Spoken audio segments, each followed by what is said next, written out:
I'm Amy. Hi, I'm Lonnie, and you're Adulting with Amy and Lani. Well, I have to tell you a funny story. After recording the previous session, I went to save the vocal, and I forgot to record the second mic. So, anyhow, we're going to try this again. Like I said, I'm on a learning curve, and I'm going to improve 1%, and this is my 1%. I remember to record both. I love it. Anyway, I love it. Well, let's just dive into this. So welcome to part 2 of time management. This is also the conclusion of the time management segment. Right. So there are a couple of time management theories. We talked about time wasters, and we're not going to waste any more time on time wasters. Good. I'm so funny. I'm laughing. Laugh with me. Increase that number. Yes, we do. So these are a little bit goofy. So stick with us. A traditional time management theory is doing things right. That's traditional time theory. Okay. The new time theory is doing the right things. Okay? Actually, they go together very well. I think so too. Because, But we're presenting the information as we learn it, yeah. as we discover it. And do with it what you may. All we're trying to do is present options and information. Yeah. Information. Yeah, I see it as doing the right things right. Correctly. Doing the correct things correctly. I'm having a grammar issue. That's okay. Either way works for me. So, under new time theory, one of the first things they talk about is prioritizing. Yeah, and I really, I have this theory. I do 3 ways to prioritize. If I have things that have a definite deadline, I'll address those first. That becomes my number 1 priority. Once I get that done, there's no pressure. The deadline's been resolved, it's been addressed. I don't have to worry about it. And then I look at my upcoming events, and I have a birthday party, and it's a Harry Potter themed birthday party. So I have been spending the past month, I got my costume, and I got my wig, and I got the nail polish. It's horrible. So I've been working over the past month getting all the pieces to put together, and it's not till the end of May. And so that takes the pressure off. And doing a little bit each at a time helps with the budget, helps with time, and then it gets me to my goal. The third thing is my goals. What are my goals? When I know what my goals are, I can do these little snippets to reach that goal, which makes it really enjoyable and not a pressure or a drudgery or, something that I'm not going to enjoy. I want to enjoy the process. And for me, to enjoy the process means breaking things down into little pieces. Even with my decluttering, breaking it down into little pieces, I enjoy the process. It's not a drudgery. Anyhow, those are my ideas on how to prioritize. And then you also, when you're doing that, you address a couple of the time wasters, right? Because then you're doing some delegating. And are you saying no? I do. Sometimes I do have to say no, but I don't actually say no. I'll say, I can't do it this time, but is there another time that I can? Or like Amy shared earlier, I'm not available at that particular time, but I'm available here. Would that work out okay? And if not, then it's, well, maybe next time I can do it, Anyway, so that's what I've got on that. Okay. Well, you have more too, because when we were talking about this, when we started talking together about tips and techniques, I discovered something that I thought was super exciting. Little fact: only 3% of people keep a to-do list. Oh, I live on a to-do list. Well, interestingly, of those people, 97% that write down those goals or that to-do list accomplish them. They achieve those goals that way. Well, and I can share with you on my calendar, Monday through Friday, I have a specific targeted area. Like Monday is my house. well, it doesn't say exactly what I'm going to be doing in my house.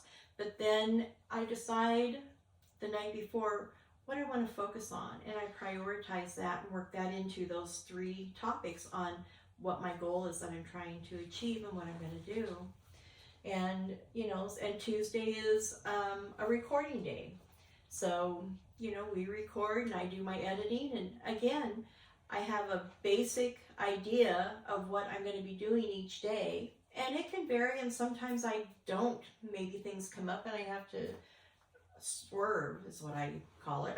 Yeah. We say pivot. Yeah, pivot, swerve. Anyway, but at least each day I have what my basic goal is, and then at night before I go to bed, I kind of write down the things that I choose to accomplish when I get up in the morning. And writing it down and having a list, I'm able to stay on task. It keeps me moving forward. I get things done quickly. It doesn't seem as complicated. I'm not chasing my tail because I don't know what I'm going to do next, and I'm half here and half there. So anyway, Lonnie is very driven. Lonnie is a go, go, go, and I'm not like I was. So my lists have a very different point for me. It is to keep me on task so that the things I need to do get met within that time frame, because my energy gets pretty limited. So there is no downside to having to-do lists, none. And as Lonnie's mentioned, and I've mentioned it before in other podcasts, you know, we talk a lot about breaking your jobs down by goals and using that SMART goal formula, which is something Lonnie's very good at. You want to share the SMART goals? Well, it's measurable. You know, you want to be able to measure where you're going and your accomplishments within reaching that goal. Is it attainable? Can you actually do it? Is it realistic? You don't want to be saying, I'm going to travel to the moon. Well, how am I going to get there? Look at my age. You know, do I have time to go to flight school to become a pilot and learn all this stuff? Well, you know, be realistic about it. I'll watch other people do it. And timely. Is it timely? Are you going to be able to get it done within the time that you have managed? You know, I used to fill up my calendar way too much, that I couldn't get everything done, and it would get very frustrating. And then I began to realize, well, yeah, you know, and as you get older, you can't accomplish as much as you used to too. So you're constantly adjusting what you can and can't do. And having it figured out what you are able to accomplish in the correct amount of time gives you a sense of accomplishment and makes you feel good about what you've been able to do. So don't be hard on yourself, you know, take your time, make it realistic. It's called SMART. It's specific, measurable, attainable, realistic, and timely. Those are the words that are used for the acronym. As you define those things, right? To make it fit you. Yeah. Which makes me think of the next point, which is many different professionals and authorities have said, try to cover your projects earlier in the day, because it gets them out of the way. It leaves you time to complete the project if there's some unexpected delay or some unanticipated time constraint that you have to come back to. However, Lonnie and I both agreed on this. Know when your fresh time is. If you work a night shift, your morning may not be the best time to do something. So you need to figure out what does work best for you. Yeah. And for me, after diagnosis, the morning is shot for me, and my brain has to unfold, my body has to unfold. I can't do bills until I've had some coffee, which is really more the ritual than the caffeine. But you know, it's that unfolding time. You know, okay, I'm transitioning into being a human. You know, Yeah. Know your fresh time. Maybe your fresh time is right after work. I know people who are that way. They've gone to work, they've done what they need to do, and now they come home and they're just up and ready to do their own stuff. Mm-hmm. Now they're out in the garden for an hour or whatever that looks like. So understand your fresh time and schedule your goals, your priorities, your to-do list in your fresh time. And leave unscheduled time for the unexpected. Lonnie just touched on this. Well, and typically, if I go through it, I'm going to say do my dishes and I'm going to vacuum and I'm going to strip my bed and wash my sheets. I schedule an hour for each one of those, and nowhere near does it take me an hour to do it. But you know what it does do? It allows me, again, to enjoy the process, relax through going through it. I get it done timely, again, going back to SMART, and it makes the day so much nicer. It's not stressful. It's not this, rushing from one thing to another. And yet, we've got our lives so busy with so many things and I was there too, working. Actually, there was a while I was working 3 jobs, and it was rough to try and stay on top of everything and overschedule everything, and I was exhausted all the time, and I was a B word because I was always so tired. And I never noticed the B word from Lonnie. It's not a fun place to be. So if you're able to take a step back and ease into your life, you're going to enjoy it much more. Takes the pressure off. Yeah, and that's all management. And it's that unscheduled time is crucial for your mental and physical health. And on that same topic is something I'd never thought about before, which had gotten me in trouble in the past. If you're going to take up something new, a new hobby, a new project, a new whatever that might be, give something up. Oh, how dare you? I know. Don't listen, Lonnie. Lonnie's going to have an apoplectic fit. Well, but if I've discovered that I really want to pull my stained glass back out again because that's something maybe I can do more leisurely, what am I going to give up to pull that out? It's only been this past, I'd say, 1.5 years, maybe 2 years that I have gotten to that point. So all the previous 70 some odd years, I am easily inspired, very easily inspired. And I'll say, oh, I can do that. And I go out and get all the supplies, and then I have all these supplies, and something else would inspire me. And I want to do that. Well, I promised my daughter I would scale back to like 4 different things. And I think I shared in a previous video that I have gathered up, like I did the Pasanki eggs. They're a Ukrainian egg that they paint. They're beautiful. Oh, absolutely gorgeous. And I did them for a while, and I had the goose eggs, and it was fun. But I was done after a little while. So I gathered up my tools, the materials, the dyes, the eggs, and I gave them to a friend of my daughter's who has Ukrainian ancestry. And she was so appreciative, and that was so much fun. But I am no longer just out getting all these crafts and things. Collecting projects. Well, which are important. It's important to have projects. That's definitely a self-care thing. But it's part of the decluttering too. It is. I was going to say that. There's another thing to include in this as a time management tool is also a decluttering, which frees your time. And that is for every one thing you bring into the house, excluding groceries, 2 things should go out. Now, this is a tricky one.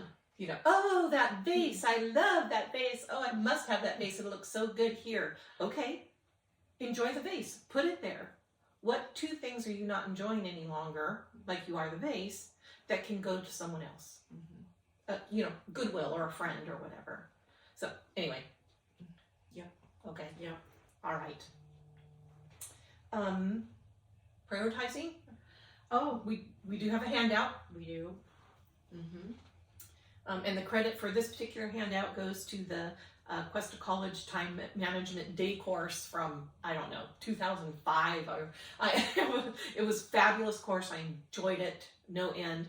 And I've shared their handout, which Lonnie is the one. I keep pointing to Lonnie when I talk about handouts and links because she does all our posting. And they summarized Lonnie's prioritizing technique really well. Do you want to share that? They shared it, just broken into the 3 parts. The things that you've got to do, again, going back to the deadlines. Those are things you've got to get done. You've got to pay your registrations. You've got to pay your bills. Those are got to go to the grocery store. Got to's, yeah. And then you move on to the next ones that you ought to do. Okay, well, I know, again, for me, it's like events, things that are coming up. And I ought to start preparing for. I ought to get ready for these things that are coming up so I'm not pressured or stressed at last minute stuff. And then the nice to do. The nice to do for me are my goals, because my goals are things that make me happy. They're things that Self-care. Things that I enjoy, that I want to do. One of my goals right now is to put in a lawn in my backyard. And I hate to say it, but it's mainly all weeds that I weed whack or mow down. And I'm tired of it. So I'm trying to do the research. And I found, because I've got 3 dogs, and they can destroy a lawn. So I found a product that you can put down that the grass will grow up through, and the dogs can't destroy it with their paws running on it. So I'm going to, cool. So now that I've done the research, again, these are nice to-dos, and it's something I want to accomplish, and pretty much the goals is what I would call it. The in addition to setting those goals, and also there's another 3-point criteria for setting your priorities, and that's using your judgment, which is your personal values, relativity, meaning its relevance to your personal life, your daily life, and you can see how this applies to the backyard, and the timing. Is there any deadlines? Are there any deadlines or urgency to that? And using those 3 things to really personalize your priority setting. And then ultimately continuously refining your time management. And you hear that from Lonnie and I. It's your call to action every time we get together with you, is how do you continuously refine that in a way that makes sense to you? You're the one in your skin. You're the one in your calendar. You're the one in your responsible zones. Your life. It's your life. Yeah. But the thing is if you can improve by 1%,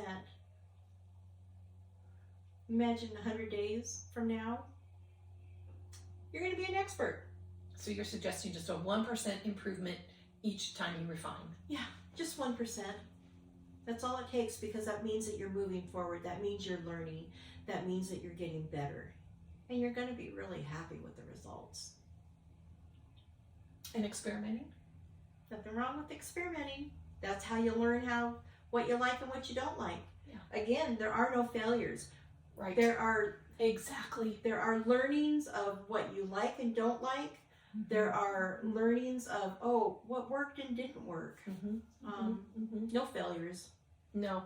And Lonnie and I have done this on more than one occasion, on more than one topic. Oh, I really like the way you said such and such. I'm going to give such and such a try. Didn't fit for me. Or, holy cow, where has this been all my life? Anyway, you've got this. We know you do. We love being able to bring, hopefully, some new ideas to you to give things a try. If nothing else, just to think about.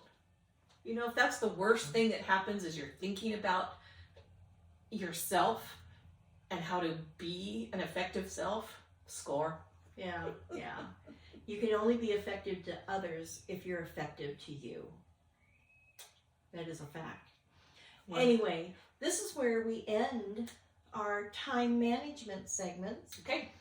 And the next 2 weeks are going to be on manners and etiquette.